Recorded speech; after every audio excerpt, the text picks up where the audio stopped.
दोस्तों आज हम एक्सप्लेन करने वाले हैं हाल ही में विजय सेतुपति की मूवी महाराजा को, जिसकी डिमांड आप लोग काफी टाइम से कर रहे थे और फाइनली हम ये मूवी ले आए। इसी बात पर वीडियो को भी लाइक कर दीजिए। हम चलिए कहानी शुरू करते हैं। तो मूवी की शुरुआत में हमें महाराजा नाम के एक आदमी को दिखाया जाता है जो किसी के सलून में हेयर कटिंग का काम करता है। अब आज वो अपने मालिक के पास आकर उससे कुछ दिन की छुट्टी मांगता है और बताता है कि उसे अपनी बीवी और बेटी के साथ कहीं घूमने जाना है, जिस पर उसका मालिक भी उसे छुट्टी के लिए हाँ कर देता है। इसके अगले दिन महाराजा किसी टॉय शॉप पर जाकर अपनी बेटी के लिए अच्छे अच्छे खिलौने खरीदने लगता है और बाहर आकर अपनी बीवी को दिखाता है। दरअसल उसी शॉप के सामने ही महाराजा का घर होता है, इसलिए वो सामने से दिखा रहा था। पर तभी माइक लॉरी का ब्रेक फेल हो जाता है और उसका बैलेंस बिगड़ जाने की वजह से वो सीधा महाराजा के घर में घुस जाती है, जिससे वहाँ काफी बड़ा एक्सीडेंट होता है और महाराजा वहीं खड़ा शॉक रह जाता है। इस एक्सीडेंट में महाराजा की वाइफ की ऑन द स्पॉट मौत हो जाती है, लेकिन इसमें उसकी बेटी जिंदा बच गई थी। इसके बाद महाराजा अपनी बेटी को पाल पोसकर बड़ा करता है और उसे किसी भी चीज की कमी होने नहीं देता। अब सीन उसके कई साल बाद शिफ्ट होता है, जहाँ पे महाराजा की बेटी ज्योति को दिखाया जाता है, जिसको स्पोर्ट्स खेलना बहुत ज्यादा पसंद था, इसलिए वो अपनी 10th की पढ़ाई पर भी ज्यादा ध्यान नहीं दे रही थी, जिसके चलते वहाँ के सारे टीचर उसे काफी पनिशमेंट दिया करते थे। लेकिन इन टीचर में से कशिफा नाम की मैडम उसे काफी सपोर्ट करती थी और उसे पढ़ने के लिए मोटिवेट भी करती थी। इसके बाद हमें महाराजा को दिखाया जाता है, जहाँ हम देखते हैं कि महाराजा के घर पर ज्योति और उसके अलावा लक्ष्मी नाम से कोई और भी रहती है। अभी लक्ष्मी कौन है ये आपको आगे पता चलेगा। यहाँ हमें पता चलता है कि महाराजा ने अपना खुद का सलून भी खोल लिया है और तभी वहाँ महाराजा को ज्योति के स्कूल बुलाया जाता है, जहाँ उस स्कूल का प्रिंसिपल ज्योति को डांटने लगता है, जिसे देख के महाराजा उस पर गुस्सा हो जाता है और वो प्रिंसिपल से ज्योति को सॉरी बोलने के लिए कहता है। यहाँ हमें महाराजा का गुस्सा देख के पता चल रहा था कि कैसे उसने अपनी बेटी को बहुत ही लाड प्यार से बड़ा किया है। तब महाराजा का ऐसा गुस्सा देखकर प्रिंसिपल भी डर जाता है और वो ज्योति को डांटने के लिए माफी मांगता है। फिर कुछ दिन बाद ज्योति महाराजा को बताती है कि उसे अपने स्कूल की तरफ से स्पोर्ट्स कॉम्पिटिशन के लिए दूसरे शहर जाना है, जिस पर महाराजा को उसकी टेंशन होने लगती है। पर उसने ज्योति को आज तक कहीं भी जाने के लिए रोका नहीं था, इसलिए वो उसे जाने की परमिशन दे देता है। हालांकि अब उसके चले जाने के बाद महाराजा काफी अकेला हो गया था और वो अक्सर सोया ही रहता था।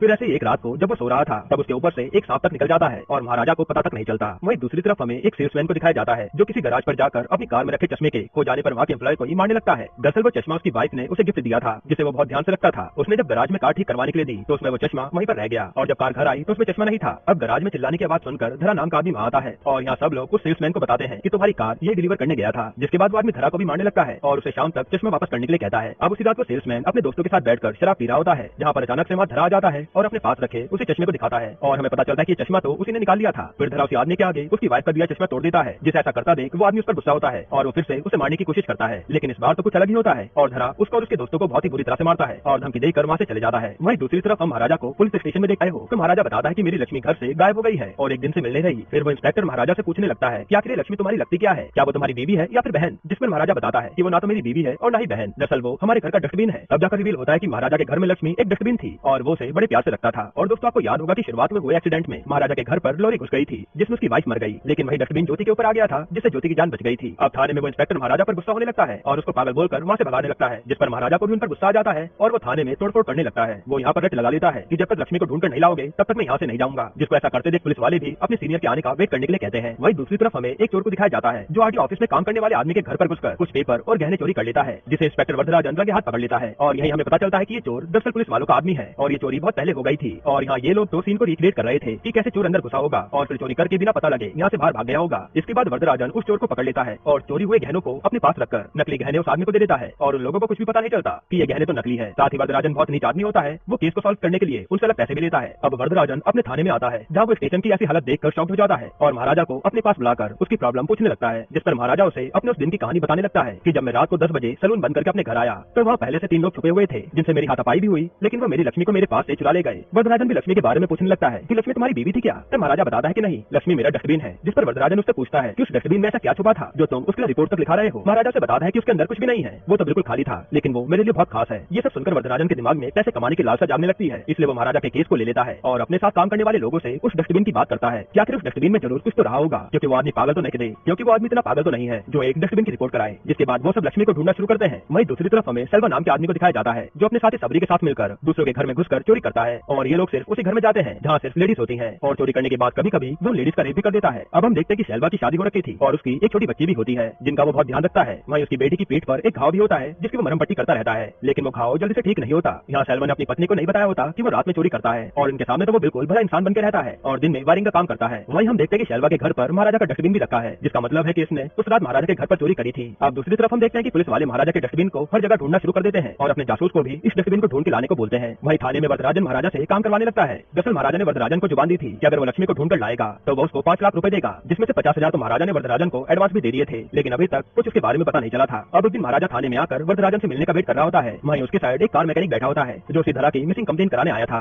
उससे महाराजा उसकी प्रॉब्लम पूछने लगता है कि भाई आखिर हुआ क्या? तो वो आदमी बताता है कि मेरा यहाँ काम करने वाला आदमी धरा काफी दिन से गायब है। साथ ही वो महाराजा को धरा की फोटो भी दिखाता है, जिसको देख महाराजा अपना फ्लैशबैक याद करने लगता है और हम देखते कि महाराजा उसी रात से सेल्समैन के पास जाकर उसकी कार के बारे में पूछता है। दरअसल जिस रात महाराजा के घर पर चोरी हुई थी तो महाराजा की उनके साथ हाथापाई करते वक्त किसी के पास से एक कार का टोल प्लाजा की पर्ची निकली थी। उसकी कार के नंबर की मदद से वो उस कार के ऑनर का पता लगाकर उससे मिलने आया था, पर तभी वहाँ धरा जाता है और उस सेल्समैन को बहुत मारता है, जिसके बाद धरा वहाँ से जाने लगता है और महाराजा भी उसका पीछा करता है। तब धरा देख लेता है कि महाराजा तो उसके पीछे पड़ा है, जिस पर धरा कॉल करके अपने दोस्तों को एक जगह पे खड़ा होने के लिए कहता है और फिर उसका पीछा करते करते महाराजा भी वहाँ पहुंच जाता है, जहाँ वो सारे आदमी मिलकर महाराजा को पकड़ लेते हैं और उसे खूब मारते हैं। तब महाराजा को पता चलता है कि उस रात उन 3 आदमी में से धरा भी वहीं था, जिसके बाद उन सब आदमी को मारकर धरा की बैग पर देखने लगता है। दरअसल उस रात जब महाराजा की लड़ाई हुई तो उनमें से एक की बैग पर चोट लग रखी थी और महाराजा धरा की बैग पर वही चेक कर रहा था, जिस पर धरा महाराजा को बताता है कि तुम मेरा कुछ भी बिगाड़ नहीं पाओगे, क्योंकि उस रात तो हम 3 में से एक पुलिस वाला भी था। और ये बताकर वो बाइक से भागने लगता है। तब महाराजा को धरा पर बहुत गुस्सा आता है और उसका बाइक से जाते वक्त ही गला काट देता है। फिर सीन प्रेजेंट में आता है, जहाँ में महाराजा के यहाँ आने का मकसद पता चलता है कि वो थाने में धरा की बात सुनकर आया है, क्योंकि उसने बताया था कि उनके साथ एक पुलिस वाला भी था और महाराजा पुलिस कंप्लेन करके उसी को ढूंढने यहाँ आया था। वहीं दूसरी तरफ पुलिस स्टेशन में वही सेल्समैन आकर धरा के ऊपर कंप्लेन करने लगता है कि उसने उस रात आकर मुझे मारा और उसके आने से पहले मेरे पास एक आदमी भी आया था जो मेरी कार के बारे में पूछ रहा था। इधर तो पुलिस वाले महाराजा से पैसे खाने के लिए किसी आदमी के पास जाकर लक्ष्मी जैसा नकली डस्टबिन बनवाने के लिए कहते हैं, जिस पर वो आदमी उनसे कुछ दिन का टाइम मांगता है। वहीं दूसरी तरफ हम शेल्वा को देखते हैं, जिसकी बेटी का बर्थडे आने वाला होता है और शेल्वा अपनी बीवी को बताता है कि वो इस बार अपनी बेटी को सोने की चैन गिफ्ट करेगा। फिर बर्थडे वाले दिन शेल्वा की बीवी शेल्वा को कॉल करती है और उसे सोने की चैन लेने के बाद शेविंग करके आने को कहती है कि हुलिया ठीक करके आना, जिस पर शेल्वा भी उसकी बात मान लेता है और वो महाराजा के सैलून जाकर अपनी शेविंग कराने लगता है। फिर शेल्वा के पास उसकी बीवी का कॉल आता है कि तुम अभी तक घर नहीं आए, आज तुम्हारी बेटी का बर्थडे है तो जल्दी आना, और महाराजा भी ये बात सुन लेता है। जिसके बाद वो शेल्वा की शेविंग करने लगता है, पर तभी ट्रिमर की बैटरी खत्म हो जाती है, जिसको लेने महाराजा साइड वाली शॉप पर जाता है। इतने में शेल्वा के पास सबरी का कॉल आता है और वो बताता है कि हमारी चोरी के बारे में न्यूज़पेपर में छप गया है कि कुछ लोग चोरी करके लोगों को मार रहे हैं। हालांकि पुलिस वालों को लगता है कि ये सब दूसरे शहर के लोग कर रहे हैं, पर फिर भी हमें चौकन्ना रहना चाहिए। जिस पर शेल्वा सबरी को समझाने लगता है कि हमें कुछ भी नहीं होगा, क्योंकि हमने वहाँ पर कोई भी एविडेंस नहीं छोड़ा, और वो कॉल कट कर देता है। तभी वो महाराजा शेल्वा के पीछे खड़ा होता है और उसने शेल्वा की सारी बातें सुन ली थी, पर वो उसके सामने ऐसा बिहेव करता है कि जैसे उसने कुछ भी नहीं सुना। अब शेविंग होने के बाद शेल्वा जल्दी में वो सोने की चैन महाराजा की शॉप पर ही भूल जाता है और घर चला जाता है। फिर हम देखते हैं कि उसकी बेटी का जन्मदिन बहुत अच्छे से मनाया जा रहा है। तभी शेल्वा देखता है कि उसकी सोने की चैन कहीं गिर गई है, जिसके बाद वो पूरा घर ढूंढता है पर उसे वो चैन कहीं भी नहीं मिलती। इधर महाराजा को वो सोने की चैन दिख जाती है और उसे याद आता है कि ये तो शेल्वा अपनी बेटी के जन्मदिन पर उसको गिफ्ट देने वाला था। जिसके बाद वो शेल्वा का किसी तरह से पता लगाकर वहाँ पहुंच जाता है, पर उसी टाइम पुलिस वाले भी शेल्वा को अरेस्ट करने आ जाते हैं और इससे शेल्वा को ऐसा लगता है कि सलून में महाराजा ने उसकी सारी बातें सुन ली थी, इसलिए उसने पुलिस को सब कुछ बता दिया। तभी शेल्वा को पुलिस अरेस्ट करती है और उसे ऐसी हालत में देखकर सबरी उन पर गोली चलाने लगता है, लेकिन पुलिस वाले उसे वहीं मार देते हैं। अब शेल्वा की असलियत जानने के बाद शेल्वा की बीवी उसे डिवोर्स देने के लिए कहती है और शेल्वा भी सोच लेता है कि वो जैसे ही बाहर आएगा वो महाराजा से बदला जरूर लेगा, जिसके कारण उसकी बेटी और बीवी उससे दूर हो गए। अब हमें पता चलता है कि ये सब जो हुआ था वो सब तो फ्लैशबैक का सीन था, मतलब अभी तक जितने भी शेल्वा के सीन दिखाए गए थे वो सब पास्ट के थे और प्रेजेंट में महाराजा अपने डस्टबिन की कंप्लेन करने पुलिस स्टेशन आया था। खैर दूसरी तरफ पुलिस वाले महाराजा के बताए डस्टबिन जैसा ही एक नकली डस्टबिन बना लेते हैं और उस पर पत्थर मारकर उसे पुराने जैसा कर देते हैं ताकि उन्हें जल्द से जल्द 5 लाख रुपए मिल जाएं। फिर वरदराजन सोचता है कि हमने डस्टबिन तो नकली बना लिया, पर नकली चोर कहाँ से लाए, जिसके लिए वो महाराजा को रात को फिर से कॉल करता है और सुबह आकर उस रात हुई पूरी कहानी को बताने के लिए कहता है ताकि वो अपने नकली चोर को वो कहानी बताकर महाराजा की कहानी से जोड़ सके। फिर वरदराजन और उसका स्टाफ डिसाइड कर लेते हैं कि अगर महाराजा ने ये डस्टबिन लेने से इनकार कर दिया तो हम उसे जेल में डाल देंगे और उससे पूछेंगे कि आखिर उस डस्टबिन में ऐसा क्या खास था। खैर अब अगले दिन महाराजा थाने में आकर वरदराजन को वही कहानी फिर से सुनाने लगता है कि रात 10 बजे मैं घर आया और मैंने अपने घर का दरवाजा खोला, तभी यहाँ हमें एक शॉकिंग बात पता चलती है कि उस रात महाराजा नहीं बल्कि उसकी बेटी ज्योति घर पर आई थी और अंदर वो 3 चोर थे। अब अंदर आने के बाद ज्योति अपने कपड़े बदलने लगती है और वही तीनों चोर ज्योति को कपड़े बदलते हुए देख रहे थे। तभी वो तीनों मिलकर ज्योति का रेप करते हैं, जिसमें से एक वही पुलिस वाला होता है जो महाराजा के डस्टबिन को ढूंढने में लगा हुआ था। वहीं शेल्वा भी जेल से बाहर आने के बाद महाराजा से अपना बदला लेने आया था, लेकिन उससे पहले उसकी बेटी वहाँ आ गई और उन सबने मिलकर उसका रेप कर दिया। वहीं दूसरी तरफ महाराजा अपनी बेटी के लिए स्पोर्ट्स शूज खरीद रहा होता है, जिस वजह से उसे घर आने में काफी देर हो जाती है और जब महाराजा अपने घर आता है तो उसके आने से पहले वो तीनों चोर वहाँ से भाग जाते हैं। अब प्रेजेंट में महाराजा अपनी बेटी को उस कहानी से हटाकर अपने आप को रखकर पुलिस वालों को वो कहानी बता रहा था जैसे कुछ चोर आए और उसका डस्टबिन चुरा कर ले गए। जिसके बाद रात को वरदराजन उसी पुलिस वाले को महाराजा की सुनाई कहानी बताता है, जिसे सुनकर वो पुलिस वाला शॉक्ड हो जाता है क्योंकि उसकी सुनाई कहानी बिल्कुल वैसी थी जैसे वो लोग उसके घर में घुसे थे। अब वो पुलिस वाला जल्दी से शेल्वा को कॉल करके ये सारी बात बताने लगता है कि महाराजा ने इस बार कुछ अलग ही कहानी बताई है जिसमें हम बुरी तरह से फंस सकते हैं और अब पुलिस वाले उन चोरों को ढूंढना शुरू कर रहे हैं। जिस पर शेल्वा से कहता है कि तुम बिल्कुल नॉर्मल रहो, बाकी सब मैं देख लूंगा। वहीं सीन फ्लैशबैक में जाता है जहाँ महाराजा रात को अपने घर वापस आता है तो वो अपनी बेटी को ऐसी हालत में देखकर डर जाता है और जल्दी से उसे हॉस्पिटल पहुंचाता है, जहाँ उसकी बेटी उसे पूरी कहानी बताती है कि जब मेरे साथ रेप हो रहा था तो एक आदमी की बैक पर चोट लगी हुई थी। साथ ही ज्योति महाराजा से पूछती है कि आखिर उन लोगों ने मेरे साथ ऐसा क्यों किया, आप किसी भी तरह से उन्हें ढूंढकर मेरे पास लाइए ताकि मैं उनसे पूछ सकूं कि उन्होंने मेरी जिंदगी बर्बाद क्यों कर दी। अब उसकी हालत देखकर बेचारा महाराजा बहुत बुरी तरह रोता है और अपनी बेटी के साथ ऐसा करने वालों को मारने का विचार कर लेता है। अब सीन प्रेजेंट में शिफ्ट होता है जहाँ वरदराजन महाराजा के घर पर उस रात हुए सीन को फिर से रिक्रिएट करना शुरू करता है कि कैसे चोर अंदर घुसे और उन्हें जब कुछ भी नहीं मिला तो वो डस्टबिन चोरी करके ले गए। यहाँ महाराजा ऐसा बिहेव करने लगता है कि वो अपनी लक्ष्मी के मिल जाने के बाद काफी ज्यादा खुश है, इसलिए वो पुलिस वालों के गले मिलता है और उनकी बैग पर चोट देखने लगता है। तभी उसे पता चलता है कि यही वो पुलिस वाला है जिसने उस रात उसकी बेटी के साथ दुष्कर्म किया था। अब महाराजा उस पुलिस वाले से उसकी उम्र पूछने लगता है, जिस पर वो बताता है कि मेरी उम्र लगभग 50 साल होगी। तो महाराजा उस पर इनडायरेक्टली भड़क जाता है, जिस पर वरदराजन महाराजा को बताता है कि हम अब इसे जेल में डाल देंगे। ये सुनकर महाराजा चौंक जाता है कि आप ये क्या कह रहे हो, और यहाँ हमें पता चलता है कि वरदराजन को पहले से पता था कि लक्ष्मी तो एक बहाना है और महाराजा तो अपनी बेटी के साथ दुष्कर्म करने वालों को ढूंढने थाने आया था। क्योंकि जब वरदराजन ने इस केस को लिया तो उन्हें पता चला कि ज्योति हॉस्पिटल में है और किसी ने उसके साथ दुष्कर्म किया है, जिसके बाद सारे पुलिस वाले भी डस्टबिन को ढूंढने का नाटक कर रहे थे। अब वरदराजन महाराजा के हाथ में चाकू देकर उस पुलिस वाले को मारने के लिए कहता है, क्योंकि उसका भी मानना था कि ऐसा करने वालों को तो जान से मार देना चाहिए, जिस पर महाराजा भी उसकी बात मानकर पुलिस वाले को जान से मार देता है। इसके बाद उसे पता चलता है कि शेल्वा किसी कंस्ट्रक्शन कंपनी में छुपा बैठा है तो वो तुरंत वहाँ पहुंच जाता है और इन दोनों के बीच काफी खतरनाक लड़ाई होती है और महाराजा शैलवा के दोनों पैर तोड़ डालता है। फिर शैलवा से कहता है कि मैं तो कुछ दिनों में ठीक हो जाऊंगा पर तुम्हारी बेटी इस हादसे से कभी ठीक नहीं हो पाएगी और यही मेरा बदला है। तभी वहाँ ज्योति भी आ जाती है। ज्योति शैलवा के पास उसकी सोने की चैन फेंकती है कि तुम इसे चोरी करने आए थे ना, ये लो इसे रख लो। जिसे देखकर शैलवा शॉक्ड हो जाता है कि आखिर ये चैन तुम्हारे पास कैसे आई। तब यहाँ हमें बहुत ही शॉकिंग बात पता चलती है और सीन फ्लैशबैक में जाता है जहाँ हम देखते हैं कि शैलवा के अरेस्ट हो जाने के बाद महाराजा अपनी फैमिली को लेकर शैलवा की वाइफ के पास उसकी सोने की चैन देने वापस आता है, जिसको लेने से शैलवा की वाइफ मना कर देती है कि ये चैन पर न जाने कितने लोगों का खून लगा होगा। जिसके बाद महाराजा शैलवा की बेटी के लिए टॉय खरीदने जाता है और ये वही सीन था जब महाराजा अपनी बीवी को खिलौने दिखा रहा था और तभी मां उनका लोरी से एक्सीडेंट हो जाता है जिसमें शैलवा की वाइफ मारी जाती है और महाराजा की बीवी और बेटी भी। और जिस बच्चे को आज तक महाराजा ने बड़ा किया था वो कोई और नहीं बल्कि शैलवा की ही बेटी थी जो स्टील के डस्टबिन में दबने की वजह से बच गई थी। अब प्रेजेंट में ज्योति वहां से जाने लगती है जिसकी बैग पर लगी चोट को शैलवा देख लेता है और उसे याद आता है कि उसकी बेटी की बैग पर भी ऐसे चोट का निशान था। तब वो महाराजा के पैरों में पड़कर उससे पूछने लगता है कि क्या ये मेरी बेटी है, जिस पर महाराजा उसे बताता है कि हाँ ये तुम्हारी बेटी तो है लेकिन अब मैं इसका बाप हूँ और तुम इससे दूर रहो। जिसके बाद वो ज्योति को लेकर वहां से चले जाता है और अब शैलवा को अपनी गलती का एहसास होता है कि उसने बदले की आग में ये कैसा गुनाह कर दिया कि उसने अपनी बेटी को नहीं बख्शा। यही सोचकर वो उस बिल्डिंग से अपनी जान दे देता है और ये मूवी यहीं पर खत्म होती है। दोस्तों आपको ये मूवी कैसी लगी हमें कमेंट में जरूर बताइएगा और इसके अलावा आप कौन सी मूवी का एक्सप्लेनेशन चाहते हैं वो भी कमेंट कीजिएगा। बाकी अगर आपको हाल ही में आई एक कमाल की मूवी देखनी है तो आप ये वीडियो देख लीजिए।